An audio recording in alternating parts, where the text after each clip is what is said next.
C'est la raison pour laquelle Paul dit dans 2 Corinthiens 13, il dit que l'amour du Père, la grâce du Seigneur Jésus-Christ et la communication du Saint-Esprit, Barava Sovratai. Et il dit dans 1 Corinthiens 2, le verset 11 à 12, il dit, de même que personne ne peut connaître les choses, que personne ne peut connaître les choses d'un homme, si ce n'est l'esprit de cet homme. De même, l'esprit de Dieu sonde même les profondeurs de Dieu. Parakamata. Il y a des choses qui ont été cachées. Paul en parlait de mystères longtemps cachés, qui est bel et bien l'évangile de Jésus, dont même plusieurs n'ont pas connu. Aujourd'hui, on a encore des mystères longtemps cachés. C'est la raison pour laquelle il dit ce que l'œil n'a pas encore vu. Parce que tu n'as pas vu, ne veut pas dire que ça n'a pas existé. Dieu a opéré dans la dimension des hommes, il a opéré dans la dimension d'esprit. Et vous devez comprendre, le monde des invisibilités, bel et bien le monde des esprits. Et lorsqu'on parle du monde des esprits, c'est souvent, beaucoup de fois, ce qu'on appelle le règne des esprits. Frère, que tu sois pasteur, écoute-moi très bien. Le règne des esprits n'est pas une affaire de nuit ou bien de ténèbres. Et ce n'est pas également, comme nous avons tantôt dit, une affaire seulement des démons. Le règne des esprits, c'est le règne dans lequel on trouve tout ce qui est esprit, ou tout cela qui opère en esprit, qui n'opère pas spirituellement.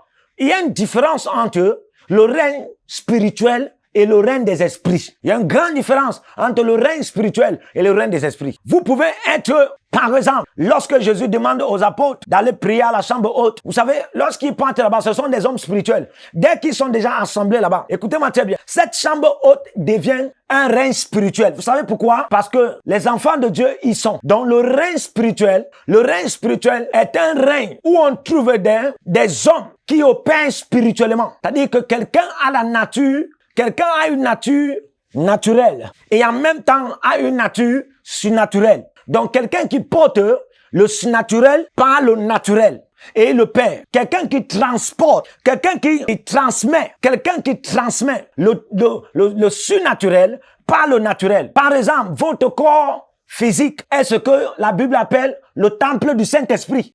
Maintenant, lorsque le discernement de l'esprit doit se manifester, c'est quand ces esprits sortent à partir de ce monde invisible. Écoutez-moi, qu'est-ce qu'on entend parler par le monde invisible?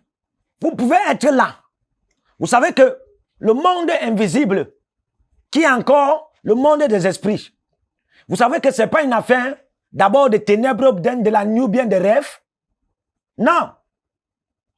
Vous savez, beaucoup ont cette conception que le monde des esprits, c'est un monde des visions. C'est un monde des rêves. Donc, quand tu vois les visions, tu es dans l'esprit. Tu peux voir des visions, tu n'es pas en esprit. Amen.